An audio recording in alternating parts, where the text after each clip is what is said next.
Thank you, comrades. Thanks for coming back. This is the next session. We're having a discussion on quotas. Should we call for quotas for leadership positions, etc.? Quotas for women, trans, non-cis men. I think it's how it's usually formulated. This issue came up recently in the Socialist Unity platform, where we were discussing amendments going forward to the conference and the Sheffield demands. And a proposal was made to include the call for quotas. And we had good discussions on it with the Trans Liberation Group, who had proposed that. And we have invited them to discuss the issue here, and they didn't fancy it, fair enough. So it's now two blokes, white blokes, discussing the issue, but that's how it goes. So not of our choosing, but there you go. But it's it's an issue, of course, that affects even white blokes. So I think we have every right to discuss the issue and have views on it. So we've got Steve Owen first from the Democratic Socialists, followed by Mike Macnair from the Communist Platform. Yes, hi, I'm Stephen, and I'm part of the Stockport Socialists Your Party Proto branch. And a member of the Democratic Socialists for Your Party, as Stephen mentioned, and the Great Manchester Left Caucus as well. So I think I'll begin by kind of contextualising the arguments I'm going to make, which is, I think, the opportunity that exists, still just about exists with Your Party. A huge amount of activity at the base it's created, I think represents a huge opportunity for the left in Britain to reassess a lot of its governance approaches, I think. One example is on all the kind of constitutional and structural questions which have formed a major part of the Socialist Unity platform and the Democratic Socialist platform, etc. Which we want a party of the whole left is able to incorporate and tolerate differences among its membership. And it isn't just a dictatorship of MPs, MPs, bureaucrats, full party staffers, etc. I think that's reflective of a sentiment that's critical of the various ways socialist and social democratic parties have been organised in recent memory. And similarly, there's been a huge radicalisation of people who a lot of whom come out of the Corbyn movement, who have recognised essentially that social democracy is insufficient, and at the end of capitalism is central. Sorry, it's either on or off. I cannot.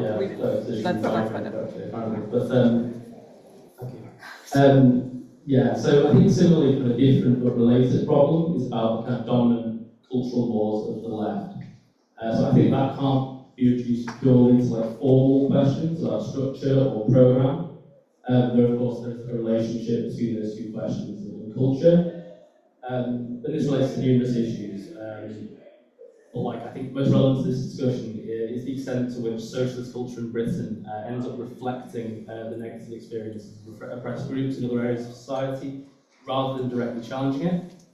I think it's probably no surprise to most of us that socialist groups are not free from issues like misogyny, racism, anti-LGBT discrimination, chauvinistic attitudes towards national minorities, etc. So I don't intend to present a wholly negative picture. I think there is a significant strand of the history of the British socialist movement where the fight for the emancipation of every section of the working class, all its diversity, it's had to begin within the socialist movement itself. So there's numerous examples that you could give, going back to the very early socialist movement, socialist organisations, things like the Social Democratic Federation, which was led by a man called Henry Heinemann, who was, throughout his entire political career, viciously, anti-German and kind of xenophobic, and very much a kind of small British nationalist, which became a massive fight within that organisation in the lead up to World War I. As that was an underlying motivation for his kind of social imperialist position on that war. You can talk as well about the feminist LGBT, the fact that the number of movements, the feminist movement, the LGBT movement, Irish republicanism, various other things that were seen for a long period, and in the case of some of these movements, still are seen by some organisations as kind of largely petty bourgeois, middle class movements that we shouldn't be engaging with. Also, there's the fact that in a number of groups, we've seen like bureaucratic, overly centralised approaches to the party facilitate violence and abuse towards those groups who are already more likely to experience both within society. And today there is a quite large tendency across the whole left that draws a completely false binary between the safety of women and the liberation of trans people. If you were to talk about the Labour Party, probably my throat is going a little. Or the trade union movement's record on these questions, it would be an even grimmer history, frankly. And I think in saying this, and although I've made the point, this is not purely a question of formal structures, it's also a question of how we interact with each other, and just simply considering these questions a bit more clearly, I think. There are structures, approach party structures that assist in addressing this problem. So in that context, I'm in favour of quotas, essentially. I won't be addressing some reference to any specific proposals. I think, as Tina said, this was addressed in the Socialist Unity platform at quite a lot of length. And there were proposals put by your party caucuses to certainly the Great Manchester Regional Assembly in favour of quotas as a kind of an alternative to the representation of organised sections on the CEC, which I think personally was correct. My points are in general about the mechanism. So I'd say that quotas, they work as mechanisms to increase the representation of groups who are not just minorities in absolute terms, or oppressed in society more generally, but tend to be unrepresented within leadership and organised politics as well. This point comes alongside, general position of demanding that we have a party of open factions among membership and encourage them as a basic democratic principle of a proportional voting system, ideally Scottish SUP, of total freedom of discussion and association among members, etc. I say this precisely because I think there is a very real point about these measures being used in other contexts to aid bureaucrats, though I don't think that's an inevitable consequence of quotas. So I think in terms of positive arguments for these measures, the first is that they encourage representation in the literal sense of ensuring that, for instance, the balance of the representative body has a gender balance. There's a representation of ethnic and sexual minorities, trans people, etc. But also there is a political justification for this in that it encourages and creates direct incentives for organised entities to take seriously their programme towards minorities and oppressed groups. So in relation to representation, I think there's a very real limitation to representation in the sense that it's not a surefire route to liberative politics. There are more than enough examples of people in bourgeois parties who call themselves feminists, and it's very unclear as to what that actually means in practice when it comes down to it. But I do think that it's not an unrelated issue either. The idea that you can seriously have a practical commitment to the liberation of all, whilst having absolutely no or very little representation of oppressed groups in key positions in the socialist movement, is, I think, very dubious. And I would argue that the somewhat mixed record of our movement on these questions historically points to this, frankly. I think on the question of the extent to which quotas can incentivise development on political questions, I think again this is a fairly clear outcome of that mechanism. So I think to Alan's point, I think we, if we get the party that we need structurally, which is a party that encourages rather than, as the current party does, discourages the organisation of the membership into tendencies. Practically, when we come to elections on these issues, we're talking really about slates that are unified slates of candidates for things like CEC elections that are going to stand under a fairly common programme. They're going to unite around a set of principles. So with quotas, there is the directed incentive to work out positions on the primary issues which affect oppressed groups that are, obviously complementary to the politics of these tendencies. This encourages representation, which can then translate into CEC slates that, represent a political party that actually, is able to take a solid stance on trans issues, or is able to, have a developed position on women's oppression, for instance, and also actually reflects and represents these people in leadership positions where they often are not. A successful faction or slate would encourage the ranking of their candidates from groups included within quotas are higher than other candidates, if we're talking about an SUP system anyway. And I do think that, you know, groupings and tendencies within the party that, like, trans or non-white comrades, anyone else, like, wouldn't touch with a barge pole, probably do in some way or other have issues they have to address. You know, so maybe this encourages the development of stronger political lines and greater organisation of members around those lines. So I'm going to perhaps preempt some arguments kind of against these measures that, like, you know, are common. So the first is this is, you know, this is argued to be undemocratic. As for instance, you know, if you have a body of 11 people, in which the 7 candidates with the most votes are men, only 5 or 6 would be elected under a quota system designed to provide a gender balance, for instance. Personally, I think this does, like, reflect the exact sort of, like, left politics within this party that we want to be arguing against, namely one which is centred around, like, the virtues of specific individuals rather than around a programme of political principles. So, you know, when we're talking about, like, for instance, you know, a common slate of a political slate of the CEC, we're talking about something that's defined by its ideas. We're talking about, like, you know, like, we primarily want people who are representatives who reflect that line that, you know, those people signed up to, and you know, will carry that out in whatever body they're elected to. So, you know, of course, there's a need for, like, effective, experienced leadership. But, like, this is something which is developed through practice, through people taking up these positions and carrying it out. And I think what we see as effective leadership obviously can't be divorced from, like, the historic underrepresentation of specific groups.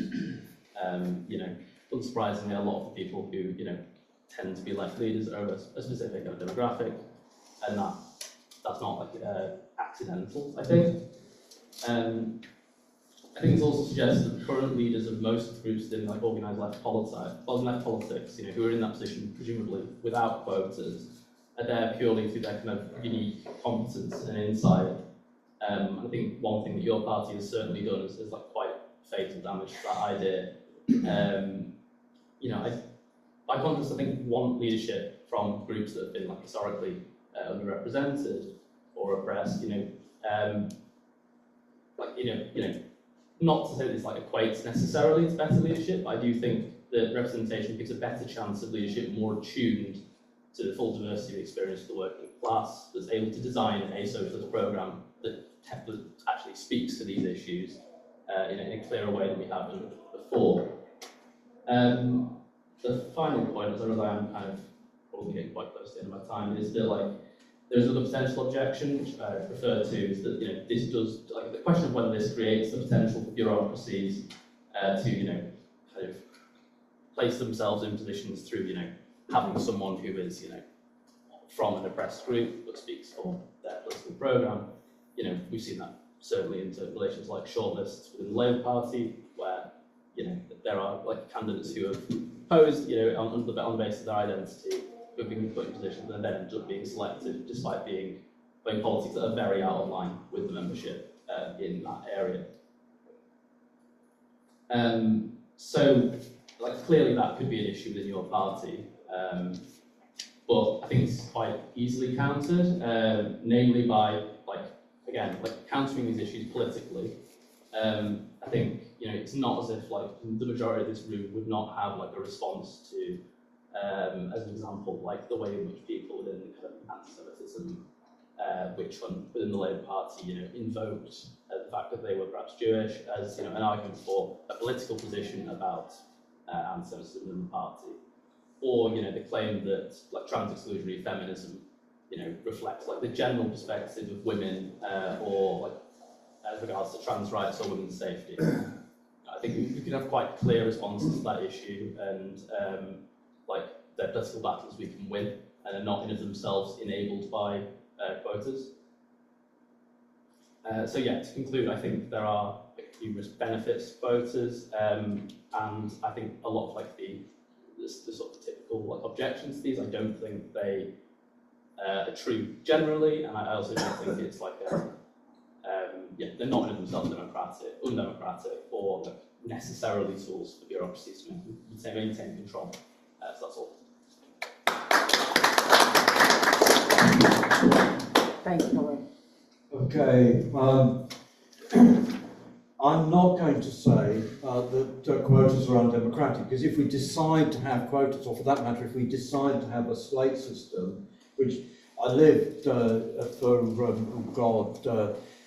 20 years of my life in the International Marxist Group, which elected its leadership on a slate system with the nominating commission, which sat during conference, directed to attempt to balance the sexes, attempt to promote racial minorities, and so on and so forth. So I'm not going to say it's something, because that's a choice which is made by the membership.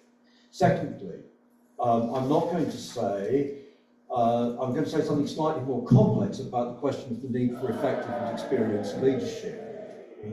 And the something slightly more complex is actually comrades from oppressed groups quite often push themselves forward as leaders. And you can look right back into the history of our movement. Theodore Rothstein, Jews in 1890s to 1900s London, whatever Jews are now, Jews in 1890s, 1900s London were definitely an oppressed group. Rothstein pushes himself forward as a leader of the Social Democratic Federation, fighting against Heinrich. Sackville Vala, early leader of the British Communist Party, of South Asian origin. And equally women comrades. And I think there's Comrade Steve's history, there's actually a very serious misrepresentation of the degree to which the British Labour movement fought round issues of race and sex equality before the rise of the so-called second wave feminist movement in the 1960s. It's just it radically understates. In fact, the CPUSA also. So my other side of this coin, I am bisexual. I'm going to give a bit of personal history. I'm bisexual. I identified as exclusively gay between the ages of 17 and 27. I came out at school. I involved myself in fringes of Gay Liberation Front very early. It was through Gay Liberation Front that I was taken to radicalised with the left, joined the International Marxist Group, at least half because the IMG turned out on our GLF pickets of W.H. Smith to try and get W.H. Smith to stop gay news, which they refused to stop, in the long obsolete periodical. And I found them doing that not only in Oxford, but I found them doing that when I went to visit a friend in Lancaster, and there was again a picket of W.H. Smith. It was the IMG was the only left group which turned out. Yes, it's true, the Socialist Labour League comrade said this is a petty bourgeois deviation and we shouldn't be concerned with this. Yes, it's true that the majority view of the International Socialists, which became the Socialist Workers' Party, was this is marginal and unimportant and not of interest, and similarly as militant more strongly, this is marginal, not of interest to the working class. But all these comrades collapsed in the end of the day on these questions and became intersectionalists. We IMGers, our Lesbian Gay Commission formulated ideas about what to do about this policy, which led to formation of Labour Campaign for Lesbian and Gay Rights. I had the honour of moving the successful Labour Campaign for Lesbian and Gay Rights resolution at 1987 Labour Party conference on behalf of Leeds North East constituency Labour Party. But it was the guys from Workers' Power who had no such level of intersectionality, whose involvement in under the old CP, YCL, whose involvement in lesbians and gay support and minors, transformed the politics around lesbian and gay rights. So what I'm saying about this is precisely that actually the history of which says that the left is bad, has bad politics on issues of quote special oppression, whatever the hell you like to call it. It's always problematic to say of the oppression of women that that's special oppression, because it's the oppression of the majority of society. The solution to that is quotas. Actually, the solution to that is politics and political campaigning. Second, on the other side, I am going to say that the quota system is used by bureaucracies, to maintain control. And actually that was already the case in the IMG. It was characteristic of the IMG when I was a member of it, that the majority, the outgoing leadership would present perspectives on the basis of what it had been doing for the last 6 months, in the confident expectation that the majority of the membership would vote for what they were already doing. On the basis of that, then they would select supporters among the membership who were loyal to their central apparat. And the argument for quotas was an argument which was used to promote people who were loyal to their central apparat, as opposed to those who had one or another sort, because there were always oppositions in the IMG, a variety of oppositional perspectives. And the argument that you're going to get only the majority, that it has to be the majority representation of women and it's representation of people who are loyal to the apparat. That was already the case. And then, of course, at the first National Central Committee meeting after the conference, they would reverse their political line and adopt a new political line, because they've got their behinds back on the seats in the national office on the basis of getting a vote for the existing political line. It's not unique. The United States New Communist Movement, this policy of multiple sections fighting each other over is it a question of underrepresentation of women, or is it a question of underrepresentation of lesbians and gay men, or is it a question of underrepresentation of black people? The United States New Communist Movement smashed itself up by the pursuit of this competing oppressions policy. Lot of continua in Italy, bloody big, I don't know, tens of thousands of members, smashed itself up by the policy of intersectionality, because it doesn't have a clear political orientation. Oxford IMG, we tried, we actually tried, we experimented, we decided to have an all-women executive of the branch. We had 30 members in the branch, so sort of size as this meeting, with organised into 3 cells, and then we had a branch executive committee which met weekly. And we tried to have an all-women branch executive committee on the basis that this will promote feminism. But of course, actually, it turns out that the women comrades who were elected onto the all-women branch executive committee had the exact same political differences among them as the political differences which existed among the left, and it did not substantially change the politics. In late 1980s, Labour campaign for lesbian and gay rights I referred to, and then there was a successful, though not successful, we didn't beat Section 28, the Local Government Act 1986, which banned local authorities promoting homosexuality, but there was a big campaign against it. And on the back of our Labour Party conference win, and on the back of the Section 28 campaign, we organised a campaign for positive action for legislation for lesbian and gay rights. We put out a pamphlet, we organised a conference, big conference. We organised this conference not on the basis of organisation of intersectionality and caucuses. Each caucus of the different press groups had a veto. The entire day was spent arguing to and fro between the competing vetoes, because the Lesbian Mothers Caucus would veto anything which involved any alteration to the age of consent, and the Youth Caucus vetoed anything which didn't involve alteration of the age of consent. It's the same dynamics. The point is that the underlying principle of intersectionality, which is involved in the idea of quotas, carries with it a dynamic of sectionalism and splintering.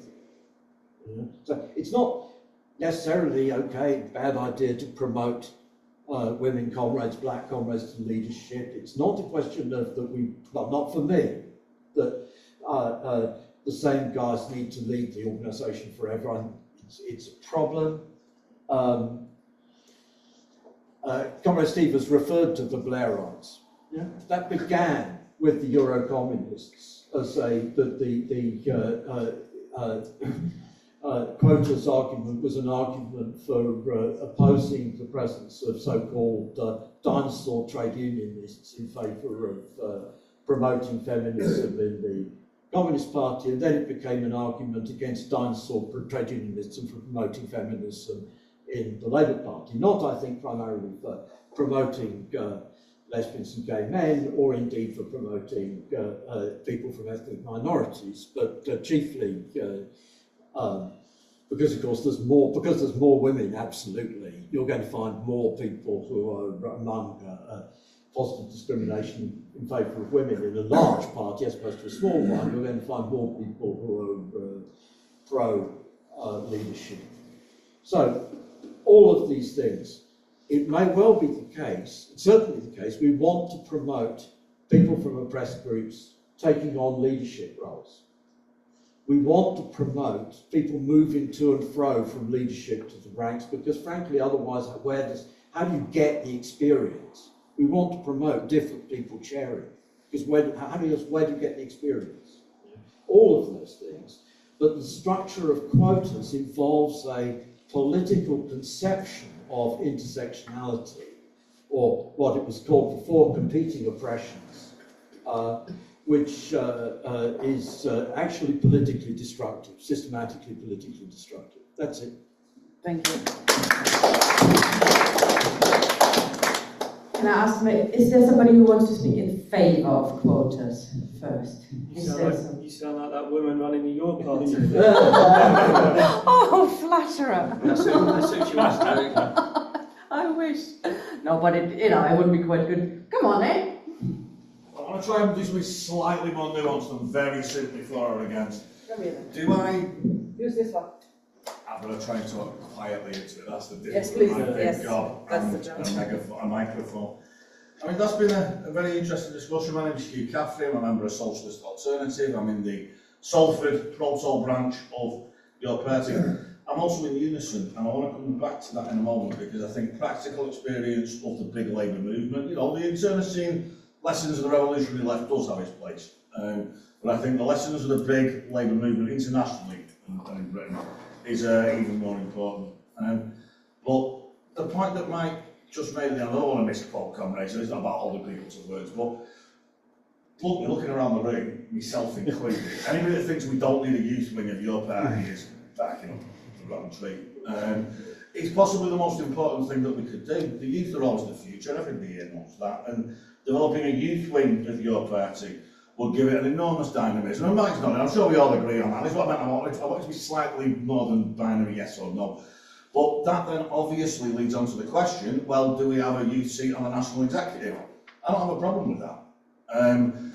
I think it is trying to look at a bit more than yes or no, but where I want to go with that, first of all, to agree with Steve, balance of slates is really important. Really, really important. Whether there's rules about quotas, seats, or any other damn thing. We shouldn't just represent the balance of oppressions in society. We should strive to over-represent the additionally oppressed. In all regards, that includes young people as well as global majority people, women, and so on and so forth. But the thing that I wanted to add to that is, look at Unison for an example of a union which has taken to the nth degree having a quota for everything. And it's like the Soviet Constitution of 1936. It should be perfect, and it's a nightmare. You've got you've got seats for everything imaginable, including low-paid seats. And I'm from the militant tradition. I don't agree with what Mike said about us, but I will hold our hands up on one misestimation we made. When they introduced the low-paid seats, we thought, yes, low-paid members of the national executive. No. It just means low-paid allies of the bureaucracy, and they use that to pick people who, in the real world, don't work on those wages. So does it do what you're trying to do with it? Is, I think, the question for comrades that do think it would work. And I don't think it does. You end up with unfilled seats. It ends up ruling people out without ruling anybody in, because it's not involving anybody, because it's a bureaucratically run organisation. At the moment, we've just finished actually, we've got the Unison General Secretary election. It's a majority female union, it's a majority male activist layer, I think, within it. It's certainly a male-dominated officialdom, but with a female General Secretary and a female left candidate standing against her. Neither of those women are there because of the quota system that Unison's got in reality. One's there because she's a good rank and file militant, and the other's there because she's the opposite of that. It hasn't done what it's meant to do. On the other hand, and this is where I want to come back to, I think again we can talk a lot of things and get wrapped up in using one word. I will not for a second say that means that we should try and abolish the women's section of Unison. It's about giving, I think there's a big place for wings, but it is also then about the political content and the campaigning of those things. And so, I think this is what I mean about, I do think it's a bit more than yes or no, but the question of any structure has to be, does it deliver what you've designed it to do, or what you hope it would do? And therefore, I think when looking at anything we're proposing in YP, look at it in that light, with the history of the Labour movement behind it. You can talk forever on this, couldn't you? That's it. Thank you. Could you pass it to Yasmin? Sorry, Yasmin's next. Yeah, but let's do. Okay, I'm going to speak against quotas for a number of reasons. Right? First of all, I think let's look at it outside politics. There's quotas in academia, quotas in other jobs, other tasks. And when you go to a meeting, for example, and you're a female in a science subject, the immediate impression is, she's a complete idiot, she's here because of the quota, right? And that's insulting. That's insulting, and those of us who've worked out twice as much as men to achieve what we've achieved feel quite isolated, insulted by this. There is the other aspect of it, and the other aspect is this assumption that by having quotas, you're resolving very serious issues, fundamental issues about the situation of women, the situation of religious or national minorities. You are not resolving them. You're taking a token position, and it helps your conscience that you've done this, maybe, or it looks nice in your propaganda, but it's not reality. The reality hasn't changed. Women haven't become more equal. And it falls into the trap that capitalism has built for us. Equality is about how many CEOs are, how many chairs of the 500 top companies are. This is superficial, comrades. If we really want to be serious about this, on the one hand, we have to make sure there are the facilities for women to participate. You know, part of the reason women aren't present in political meetings is the responsibilities they have, the childcare responsibilities in the home. These are more essential issues to consider than this appearance of being pro-quota and pretending that that's the question of equality in political organization. Thank you. John. Yeah, I very much agree with what Yasmin said there. Two of the things which, when I look back on them, give me hope. One is the Brunswick dispute in 1977, where the Scargill brought the Yorkshire miners down to support the struggle of Asian women against their boss. And I remember that day like it was yesterday, and the ability of the miners to actually understand and respond to Secondly, the wonderful relationship which was struck up between a gay organisation in London and the miners during the miners' strike. And those are the examples of unity in action and unity in struggle. For my sins, I work quite a lot for the Commission for Racial Equality. I remember these discussions about quotas. Historically, Mike's quite right, quotas came out of the response of the American state to the challenge of the civil rights movement and the feminist movement. It was capitalism's response. They do trap you. That's what it's about. And I'd like to counterpose the idea of quotas to the idea of self-organisation, because they come from two very different places and two very different traditions. Self-organisation recognises what Yasmin was just talking about, that the particularities of specific oppressions, whether based on gender, whether based on sexuality or race or whatever, those involve aspects of oppression which make it difficult sometimes for people to participate.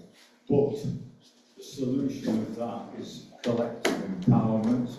The solution to that is self-organisation. The solution to that is the recognition by particularly white men that all of those groups of people have the right to self-organisation, to collective self-organisation, and self-organisation is the best guarantee of forcing the majority to listen, to understand to a degree, and to agree to steps that can be taken to actually move the situation in a more positive direction and to deal with the concerns and the oppressions of oppressed groups. Quotas do not achieve that. As has been mentioned, often places are unfilled. Another phenomenon, and we've all seen it, is that individuals come forward, push themselves forward, who are basically careerists, ambitious people, whether they're women, black people, gay people, or whatever. And we've seen these people in government and in shadow cabinets for some time now, and they can be the worst of the worst. There's no doubt about it. It produces a psychology, well, it involves a psychology which can be extremely destructive. I do not believe in quotas. Quotas are anathema to socialism as far as I'm concerned. But self-empowerment, the right of people to self-organise, the need within a unified socialist organisation for there to be sections of people who suffer from specific types of oppression, I think is palpable, and that needs to be recognised. There are political traditions, the IMG one of them, one that I was part of, a much smaller organisation called Big Flame. We were among the first to recognise the need for black autonomy, the need for women's autonomy, and that means that women choose, black people choose the extent to which they want to be represented. Because representation is not the issue. The issue is not to achieve balance.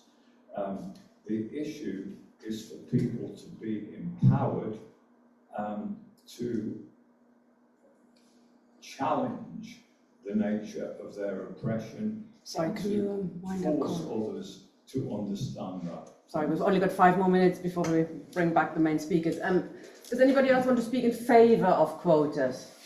So we've got a bit of a balance now. No, Tam wanted to speak. The comment there, sorry.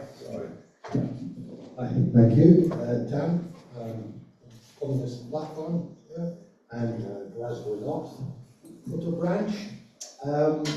Just had an example of what we're talking about from the floor of conference, that youth and student speaker is calling for collective leadership and a reserved place on it for their organisation. And they have elected a national youth speaker who will, quote, become the leader of our party and should be on the collective leadership body. I mean, they've lined it up like that already, that this particular youth has been picked out and chosen to be the sort of heir apparent already, and they've lined up a quota position for that, and that is the sort of... It's not the person who's putting that forward, is it? Well, I don't know if it was the same person. Not quite sure. Probably not. But to actually talk about somebody in such a patronising manner as well, they will become the leader of our party, is just quite horrendous. But of course, is clearly, given everything else that is going on, a complete stitch-up and fit-up. So there is a very good argument against quotas, I would believe. Thank you. Peter. Okay, thanks, Scott. Raised a lot of interesting input there. Right, first of all, let me say that obviously what we've got to fight for is the equality of all human beings. Okay, so male and female, black and white, gay and straight, trans, irrespective of nationality. We're all human beings, and we've got a common fight, led by the working class, obviously. I'm sure everyone in the room agrees with all that. How can we promote equality in practice? That's what the discussion is about, isn't it? About half an hour ago, I just counted around the room. It's probably slightly different now, but there were 21 people in the room, and only 3 of them were women. So what does that mean? I mean, should we have quotas? Should we, shut out some men so we get an equal number of women? No, that's not the right way to go about it, is it? We've got to find ways to facilitate the ability of women to attend meetings like this. Relieve them of childcare, for example, or whatever other means are necessary. Quotas is not the right way. We've got to elect, we need democracy. So we need to elect as our representatives whoever we consider to be the most able, the most committed person to our cause. And that's irrespective of what gender, what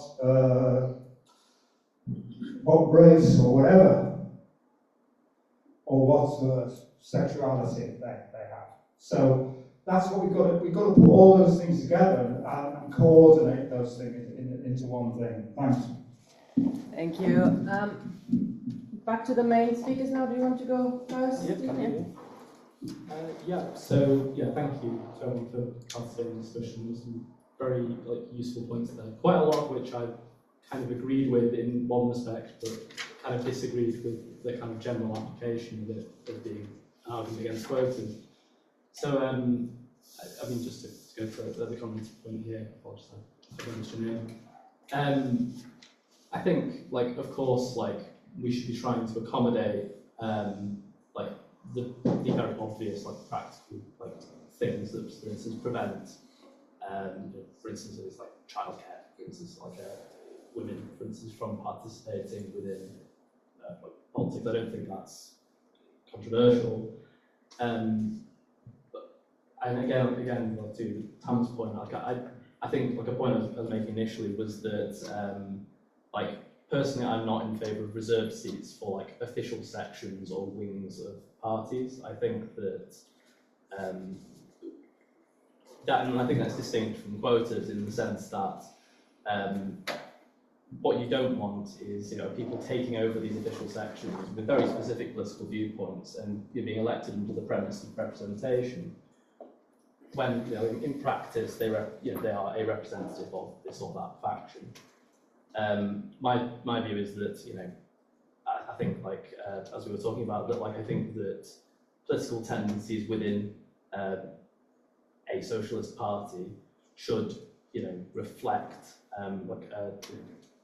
the diversity of society essentially, and you know, again, like a point that was made, I think by John and possibly others about representation. I do agree that like representation is not an end in itself, and that doesn't like mechanically equate to better political lines or you know, the resolution of the problems of oppressed groups. But I don't think that, as I said initially, I don't think they're unrelated either.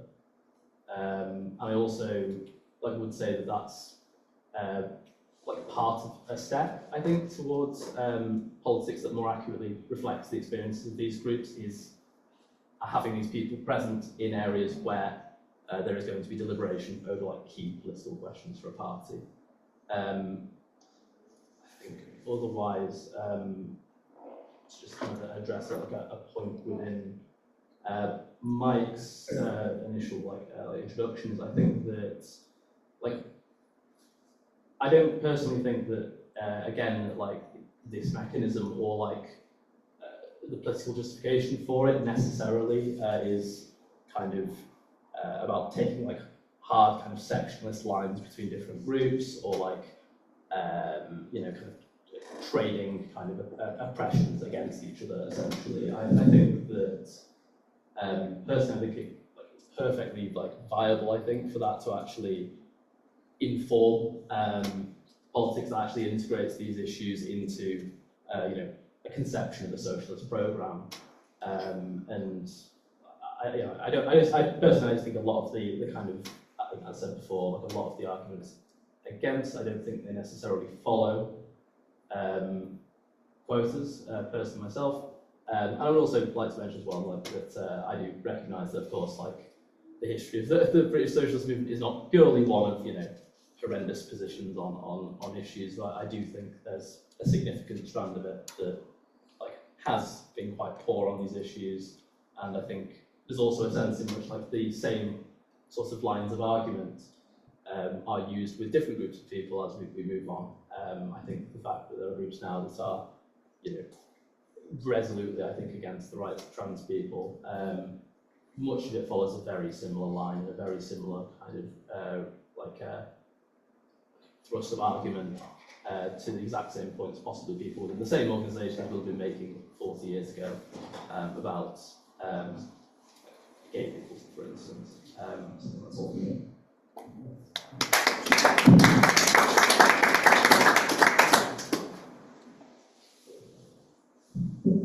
Okay.